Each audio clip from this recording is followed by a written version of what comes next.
This is one of those conversations that I feel is going to be enlightening for all of us. Coming out of the book of Genesis, chapter 3, verse 15. It's a conversation with a title that simply says, when did good become bad and bad become good? We're living in a season, we're living in a time where everything bad is celebrated, praised, if you will. Now, I know it don't sound right, but that's what's happening. That's the culture that we're living within. You hear how we make this statement, I can do bad all by myself. You've heard that before. I can do bad all by myself. What that implies is that I don't need your baggage coming over where I already have my own personal baggage. If you're going to come over, you got to take some of this baggage off of me. But you can't bring your issues and put them on top of my issues. No, no, no. I can do bad all by myself. I don't need your situations. I got my own situations. I don't need your circumstances. No, no, no, no. I don't need your weight. I don't need your problems. No, no, no. I don't need your brokenness. I don't need that.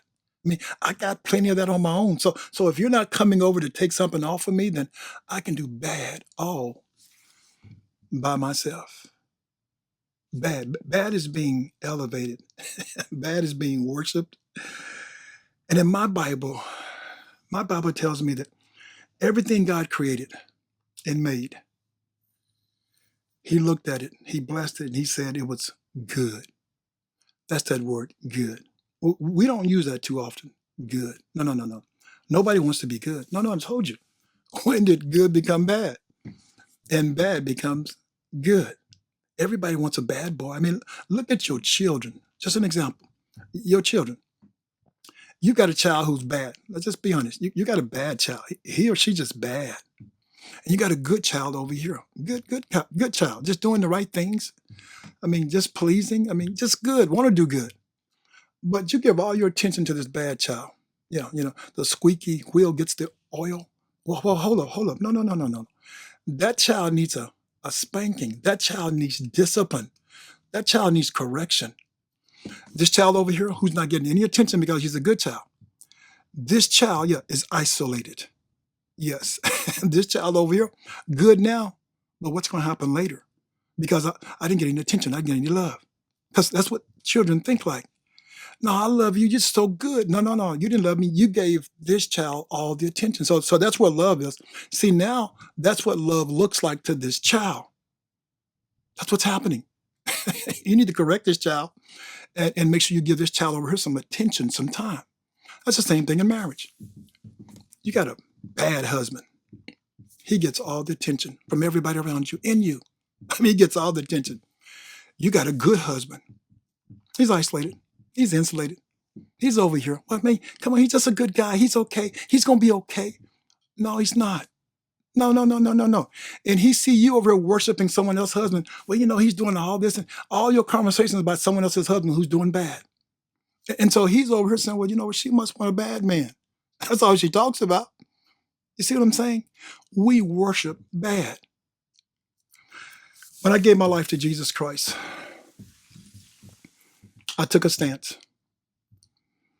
I decided that I wanted to be as good as I could be. I wanted to be the best husband, the best father, the best son, the best brother, the best uncle. I mean, I wanted to be the best that I could be, the best friend. And I'm trying to work on that to this day. Now, I knew I wasn't going to be perfect, but that's okay. But I wanted to work on being good. I was told that Jesus is the good shepherd. And so I wanted to be in his image. I wanted to walk in Jesus' image. If Jesus is a good shepherd, then I wanted to be a good follower. And I pray that's you too. But we worship bad. I'm serious.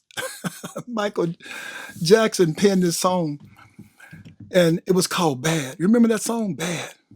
I'm bad. Who's bad? I'm bad. And we partied with that song, and we thought that was cool. And then Donna Summers came out with her song, Bad Girls. You remember the song? Bad Girls. Talking about sad girls. And then sad girls talking about bad girls. Don't that sound like the pot calling the kettle black? Bad girls talking about sad girls. I'm bad. Sad girls talking about bad girls? Bad. We didn't know what we were allowing to get inside of us. We were just jamming to the music, to the beat. But that stuff was getting inside. That stuff was indoctrinating us with the word bad, to where we started worshiping bad. Everything was bad around us. We wanted to be bad. My granddaughter started playing basketball, and I played basketball, and so I decided to teach her how to play. We were working out one afternoon, and I was showing her how to get down in the box and how to post up. And I said, this is what you got to do. You got to be physical. You got to be strong. You got to bust them up. You got to. My granddaughter looked at me and she says, Granddaddy, I don't want to be bad. So, whoa, hold on. Honey, I'm just saying you got to be assertive. You got to be aggressive. You got to get down here and you got to have some passion. Listen to this. My granddaughter looked at me again. And she said to me with tears in her eyes, she said, well, Granddaddy, I don't want to be bad. And I had to stop when she started crying because that touched me. And I'm saying, hold on. What happened to us? My granddaughter was teaching me that in order to play basketball, she just wanted to play the game. She didn't want to get all wrapped up into it like that, to where you got to be bad and you got to go at it. Because, see, I was used to playing in my time to where if you stepped on the court, I wanted to knock your head off. That was my court. I mean, I was ruthless. I'm a nice person off that court, but on that court, oh, I wanted your blood. And my granddaughter was sharing with me, I don't want no blood. That's a game, Granddaddy. Now, I've got life to face out here. I just want to play a game and have fun. Listen to me. Have you ever had a day where everything and everyone was good? I mean, have you ever had a day where everything just kind of worked out for you? I mean, things just seem like, wow, couldn't have been a better day than this day. I'm going to tell you right now, I don't know if I've ever had a day like that, where everything went my way, where everything was pleasing, where everything felt good, smelled good, tasted good. I mean, I don't think I've had a day like that. Adam and Eve had a day like that. They were living good until Satan became jealous. And so he deceived Eve. And we know the rest of the story. The devil is always in the detail. Don't let him flip good into bad and bad into good. Go with me to the book of Revelation, chapter 12, verse 7 through 10. I'm going to start in the book of Revelation because I'm going to give you the omega of this conversation and then bring you to the alpha. Yeah, I'm going to flip it on you. I'm going to give you the ending before the beginning, because if I don't give it to you this way, you'll be distracted. And I don't want you distracted in this conversation, because that's what happens to us. We get so distracted. And I'm going to show you how that's what Satan has been using as one of his big weapons against us, is distraction. So in the book of Revelation, chapter 12, verse 7 through 10, it reads like this in verse 7. And there was a war in heaven. Listen to me. Michael and his angels fought against the dragon. And the dragon fought and his angels and prevailed not. Satan didn't win. Neither was there a place found any more in heaven. He was being evicted. And the great dragon was cast out, that old serpent. We're going to hear that word again. Stay with that one. Called the devil and Satan, which deceiveth the whole world. So what? Which deceiveth the whole world. No. Something's wrong. No. Only Eve was deceived, Donnie. No.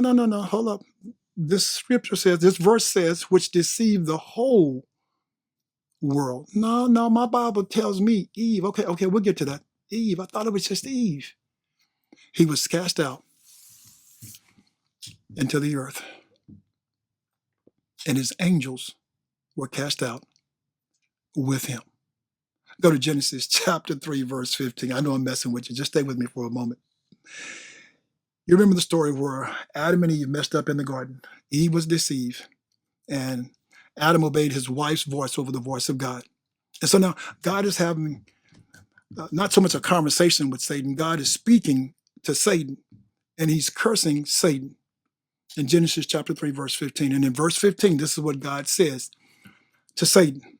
And I will put enmity. Enmity means deep-rooted hatred between thee and the woman, and between thy seed and her seed.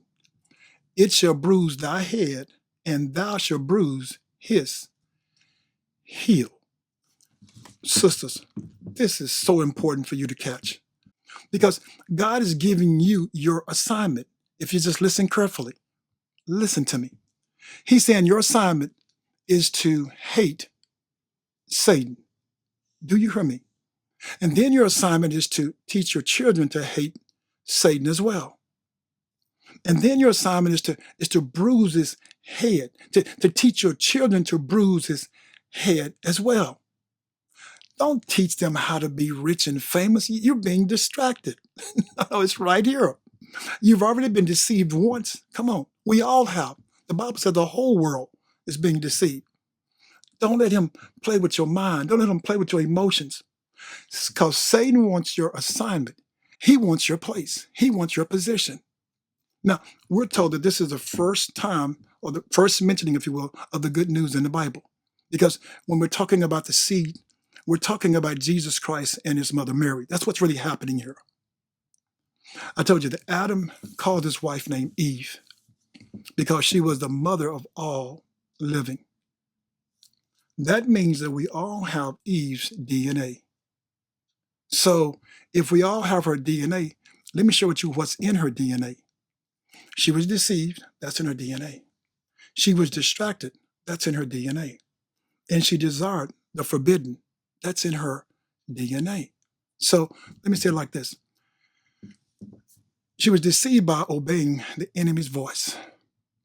She desires her husband's curse. Do you hear me? She desires his curse. She wants to work from the sweat of her brow. That's why we're working so much now, because she desires his curse. I know it's crazy, but that's what it's saying. And she's being distracted from her assignment. Don't that just sound like what we're doing, where we are? My granddaughter was telling me, Granddaddy, don't distract me from my assignment. This is a game. Basketball is a game. Don't distract me for what's to come. Build me for that. You don't have to build me for this. Or are you building your sons and daughters for their assignment to hate the devil? You see, if we spend all the time right here in these 3 points, hating the devil, teaching our children to hate the devil, and teaching our children how to bruise his head, we don't have time for anything else. We don't have time to be distracted. We don't have time to be desiring someone else's husband. We don't. We don't have time to be trying to have babies out of wedlock. We don't. We don't have time to be trying to be absentee fathers. We don't. We don't have time to be deadbeat fathers. We don't. We don't have time to be unemployed. We don't. We have time now, yes, to be good, not bad. We have time now to give the devil, as we would say, a black eye. We have time to complete what God has assigned us to complete. Yeah, to have deep-rooted hatred towards him. Not your sister, not your mama, not your daddy. See, that's distraction. All that is. I know you were molested. You were raped. I know. No. Somebody hurt you. Someone broke your heart. I'm sorry. I'll pray for you. But you don't need to be distracted from your assignment. There's not going to be any excuses for being distracted. We've all been deceived. We all have this DNA of desiring something we shouldn't be going after. Satan was living what I call the good life until he tried to make bad good and good bad in heaven. And that's what he's trying to do with you right now. He's trying to sign you up to his team. He ain't got no team for you. He's smoking mirrors. But if you're not careful, you let him get inside of your head and distract you from your assignment. We all have one common enemy, and his name is Satan, Lucifer, the devil. That's who he is. So if you're not on God's team, you're losing. You don't want to lose. There's too much tied to this. It's too important for you to lose. Now we all know Mother Eve. Mother Eve. Now she was a bad girl for a moment in the garden. She went bad girl. And for all of us, the lines can become very blurry between being a good girl and a bad girl. Let me tell you why. Because this culture, this generation, we worship naughty girls. I mean, go to social media and look at all the naughty girls. Look at their followers. Look at all the naked girls. Look at all their viewers. I mean, that's what's being worshiped. It's bad. Yes, yes, that's what's being worshiped. Let me ask you a question. If your flesh can't please God, why is it pleasing you? Let me say it again. If this flesh, it doesn't please God, God says it stinks. Why is it pleasing you? See, Satan is up to his old tricks again. He's deceiving you. He's deceiving all of us. And we're worshiping bad things because Satan desires to sift all of us as wheat. So he's got to distract you from your assignment. Because if he can do that, watch this, watch this. We start loving the things we should hate, and we start hating the things we should love. What's up with that madness? That's where we are. My sisters, instead of staying on point, instead of staying focused, instead of bruising the devil's head, you start looking around you at other people and other things, and you start trying to bruise their head. Yeah, you're not messing with him, you're messing with them. You see, you're being distracted. Here you are desiring something else you shouldn't be desiring. Listen to me. While you're so busy trying to find pleasure in all this worldly stuff, guess what Satan is doing? Satan is bringing war. He's declared war against your marriage.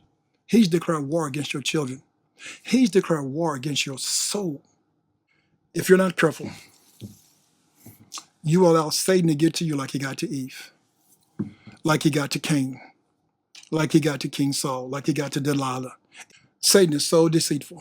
What he does is he makes you focus more on your differences than your assignment. He will make you focus more on the bad and less on the good. I mean, that's where he is. Your assignment, my assignment, our assignment is to attack him and not to become attached to him. Let me say it again. Our assignment is to attack him and not to become attached to him. Now, you and I, what we should be doing is we should be bruising Satan's head and his head alone, no one else's. Don't get distracted. Which means that if we can bruise his head, he's always close. But if he's always close, watch this, he can also bruise your head as well. Let me ask this question. Who are you bruising or abusing right now in your life? Who are you taking things out on right now versus taking them out on Satan? Listen to me. Listen how you speak to your kids. Listen to how you speak to your spouse.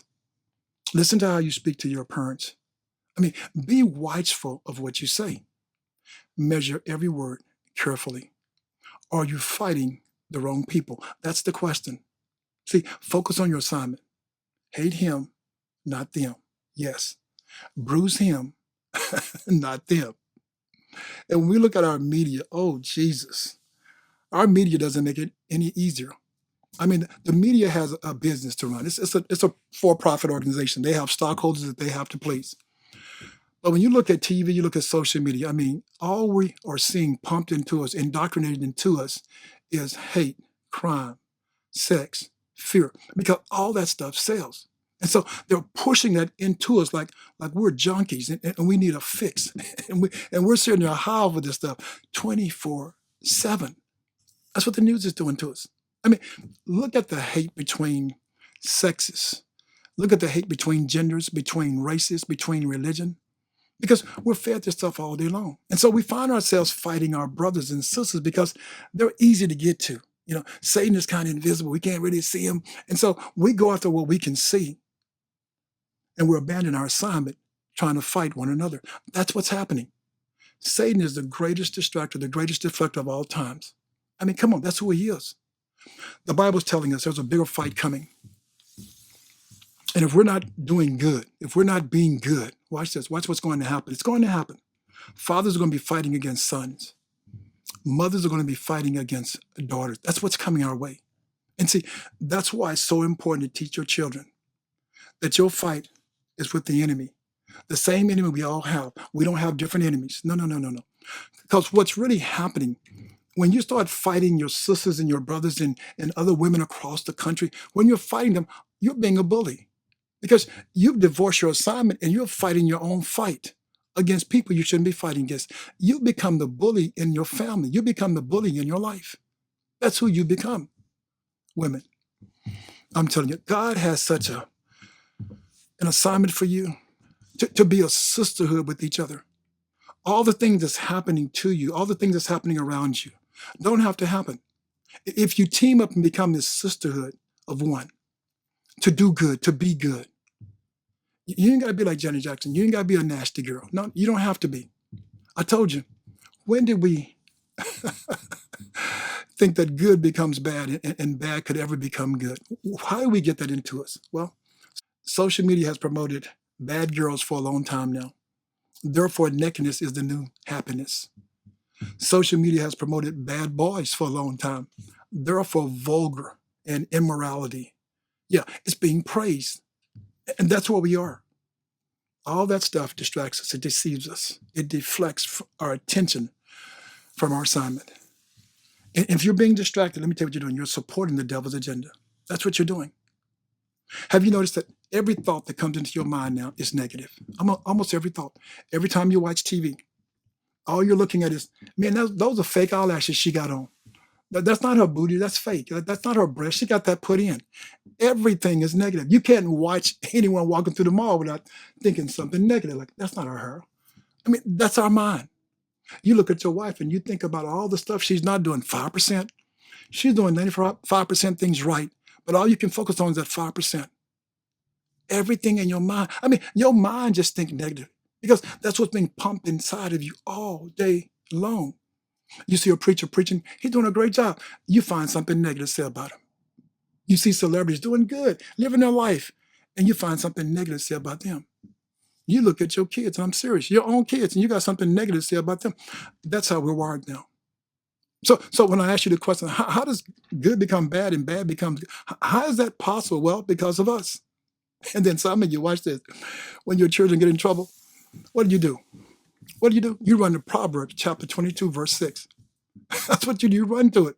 Train up a child in the way he should go. And when he is old, he won't depart from it. Watch this. Hold on. Quit reading that. Quit quoting that.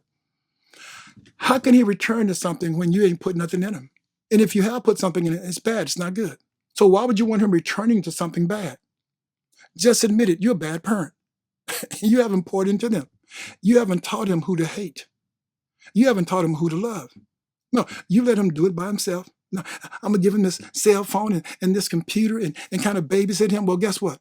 Guess what's being poured into him? Guess what he's been indoctrinated with? Hate, crime, yeah, murder. Come on, pornography. That's all being downloaded into him. And you're talking about, let me run over to Proverbs 22 and 6. Let me try to pull him out of this darkness. No. Pull yourself out of that darkness. And you both need therapy. You know, we're good at pushing our children, our sons and daughters. We're good at pushing them towards being winners and being champions and being leaders. But we're not good at pulling them. What do I mean? We're not good at pulling them in close to where they can be vulnerable, to where they can hug us and cry on our shoulder. We're not good at that. No, we're not. You see, our sons and daughters are no longer trying to be like their fathers and their mothers. They don't want to be like their parents. And you say, what's up with that? I mean, they've got some good parents, but I don't want to be like my dad. No. My dad, that's old timer. I don't want to be like my dad. That's good. Now, good ain't good no more. No. My dad ain't bad. I want someone who's bad. Isn't this crazy? You're supposed to be taking what I've built, stand on top of my shoulders, and use that for leverage to get to the next level. But our children want to be so different, so independent. No, Dad, I don't need what you've done. I don't need that. Let me just go do my own thing. Wow. Who does that? No one but our children. Who does that? That's kind of a rebellion, if you will. That's kind of stubbornness, if you will. And let's be for real, that's witchcraft. We've got to be careful. That's why I tell you, women, you don't have time to waste. Teach your children who the real enemy is. Teach them who this enmity is between, not between them and their parents, but between, watch this, them and the devil. When did good become bad and bad become good? Let me tell you when it happened. It happened when the world started preaching, watch this, better than the church. You heard me. It happened when the world started preaching better than the church, when they started giving more hope than we started giving hope, when they connected with them better than what we could. I'm telling you now, you better get your children. You better teach your children as early as you can who the real enemy is. And it's not you. It's not their friends. It's not that bully across the street. It's a real devil who's playing to win. There's a question that's normally asked by unbelievers, but sometimes by believers as well. Why does bad things happen to good people? You probably asked that question yourself. Why does bad things happen to good people? Now, this question was asked to the great theologian R.C. Sproul. Dr. Sproul, why does bad things happen to good people? And Dr. Sproul answered by saying, we think too highly of ourselves. Because when it really comes down to it, none of us are good. We're bad, all of us. There's only been one good. His name was Jesus Christ, who came to save us. I'm saying, wow. That's why bad things happen to good people, because there's none good but one. And he died for you and I. God so loved the world that he gave his only begotten son, that we all could be good. God gave us Jesus so that we could all have a recipe to a good marriage, the recipe to good children, the recipe to a good family, the recipe to a good relationship, the recipe to a good church, the recipe to a good job, the recipe to a good life. And that recipe is simply you being good. If you're good, you make everything around you better. And so it starts with you. Yeah. Don't be distracted from your assignment. Yeah. Stay on the devil. Get off of everybody else. Stay on the devil. Point everybody towards the devil as far as what their assignment is toward him. But then point everyone else toward Jesus Christ, what their assignment is in order to win and be victorious over the devil. Let me ask you this question. Do you want to be a bad girl? Or do you want to be a bad boy? Or do you want to be saved and safe? If you do, repeat after me Romans 10:9. Confess with your mouth that Jesus Christ is Lord, and believe in your heart that God has raised him from the dead, and you too shall be saved.